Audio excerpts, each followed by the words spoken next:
सध्या भाजपचं ठिकठिकाणी गाव चलो हे अभियान सुरू आहे. पंतप्रधान नरेंद्र मोदी यांनी केलेल्या आवाहनानुसार राज्यात ठिकठिकाणी हे गाव चलो अभियान सुरू आहे आणि बीडमध्ये याचं नेतृत्व पंकजा मुंडे करताना पाहायला मिळतात. मात्र चर्चा रंगली आहे ती या दौऱ्यानिमित्त पंकजा मुंडे यांनी केलेल्या एका वक्तव्याची. या दौऱ्यावेळी बीडच्या पौंडुळ इथं या गावात पंकजा मुंडे या सध्या मुक्कामासाठी आल्या होत्या आणि या गावातल्या गावकऱ्यांशी संवाद साधताना पंकजा मुंडे यांनी जे वक्तव्य केले आहे, आपल्या मनातली जी खतखत त्यांच्यासमोर बोलून दाखवली आहे, त्यांच्या या वक्तव्याची आता चर्चा होताना पाहायला मिळते. पंकजा मुंडे या अभियानाच्या निमित्तानं जसं मी म्हणाले की बीडचं जे पौंडुळ हे गाव आहे तिथं आले आहेत आणि यावेळी इथल्या ग्रामस्थांनी किंवा पंकजा मुंडे यांचे जे समर्थक आहेत, भाजपचे कार्यकर्ते आहेत, त्यांनी यावेळी पंकजा मुंडे यांचं मोठ्या प्रमाणात स्वागत केलं. जंगी स्वागत इथं झालं आणि त्यानंतर पंकजा मुंडे यांनी गावकऱ्यांशी संवाद साधला आणि यावेळी त्यांनी एक मोठं वक्तव्य केलंय की राजकारणात माझ्यासोबत दगाफटका झाला, माझा वनवास झाला, पण हा वनवास तुमचं माझ्यावरचं प्रेम कळवण्यासाठीच झालेला आहे, असं वक्तव्य पंकजा मुंडे यांनी केलं आणि त्यांच्या या वक्तव्याची सध्या जोरदार चर्चा रंगल्याचं पाहायला मिळते.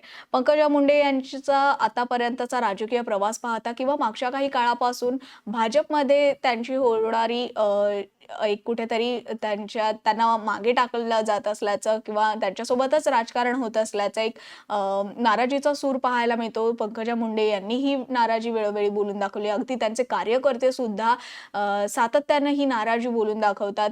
पंकजा मुंडे यांना सातत्यानं डावललं जात असल्याचा एक आरोप जो आहे तो इथं होताना पाहायला मिळतो आणि अशातच पंकजा मुंडे यांनी हे जे वक्तव्य केलंय त्याची सुद्धा आता जोरदार चर्चा होताना पाहायला मिळते. गावकऱ्यांशी बोलताना पंकजा मुंडे असंही म्हणाले आहेत की वनवासाशिवाय तुम्ही लोकांच्या स्मरणात राहत नाही, हा वनवास सन्मानजनक केल्याशिवाय तुम्ही लोकांच्या हृदयात राहत नाहीत.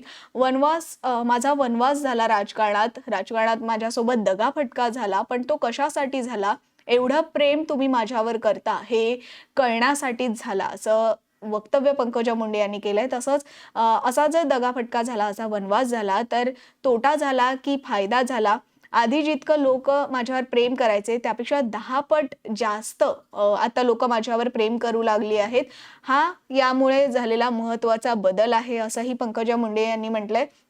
तसंच तुमच्याशिवाय मला कोण आहे, मला तुम्ही वाघीण म्हणतात, मी तुमची वाघीण आहे, मी वाघिणीसारखीच जगेन, तुमचं प्रेम हे माझ्यासाठी सर्व काही झालेलं आहे, मी आज माहेरवासीण म्हणून इथं आलेली आहे आणि तुम्ही मला ताई म्हणता, ताईचं काय म्हणून मला सगळेजण विचारत असतात. मुंडे साहेब गेल्यानंतर लोक मला ताई साहेब म्हणू लागलेत आणि मुंडे साहेबांनाच बघतात, असंही पंकजा मुंडे यांनी म्हटलेलं आहे.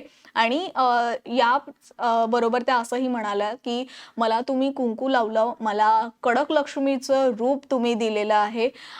पंतप्रधान नरेंद्र मोदी यांनी आम्हाला आता गावागावात जायला सांगितलेलं आहे आणि मोदींनी सुद्धा त्यांच्या जीवनात संघर्ष केला आहे. पंतप्रधानांना हा मोठा संघर्ष त्यांच्याही वाट्याला आला. त्यांना चहा विकायला लागला. त्यावेळी ज्यावेळी ते शाळेत होते त्यावेळेस त्यांना फी भरायला सुद्धा पैसे नव्हते. शाळेतही त्यांना अनेक अडचणी आल्या असं म्हणत पंकजा मुंडे यांनी विषयी सुद्धा हे भाष्य केलं आहे.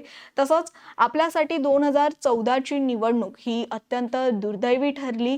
मुंडे साहेब निवडून आल्यानंतर केवळ काही दिवसातच त्यांचं निधन झालं, ते आपल्यातून निघून गेले. मी 2009 मध्ये राजकारणात आले आणि संघर्षाला सुरुवात झाली. मुंडे साहेब निवडून आल्यानंतर मला रजा द्या असं ते म्हणाले होते. मात्र मुंडे साहेब म्हणजेच माझे बाबा यमापुढे जिंकू शकले नाहीत असंही पंकजा मुंडे यांनी म्हटलंय. मुंडे साहेबांनी कधीही जातीपातीचं राजकारण केलं नाही. त्यांनी केवळ वंचित हीच आपली जात मानली आणि वंचित गटासाठीच आपण कार्य करण्याचं त्यांनी आवाहन केलं असं असं सुद्धा पंकजा मुंडे यांनी म्हटलं आणि वंचितांसाठीच आपल्याला काम करायचंय असंही त्या म्हणाल्यात. दरम्यान माध्यमांशी बोलताना त्या असंही म्हणाल्यात, की राज्यसभेच्या उमेदवारीबाबत खरं तर पंकजा मुंडे यांना प्रश्न विचारण्यात आला आणि यावर पंकजा मुंडे असं म्हणाल्यात, की राज्यसभा आणि विधान परिषदेच्या निवडणुकीत माझं नाव चर्चेत होतं. यात नवीन असं काहीच नाहीये. लोकांना मला कुठे पाहायला आवडेल हा महत्त्वाचा विषय आहे. त्यांना जिथं पाहिजे तिथं मी दिसली तर ही फार मोठी गोष्ट असेल असंही पंकजा मुंडे यांनी म्हटलंय.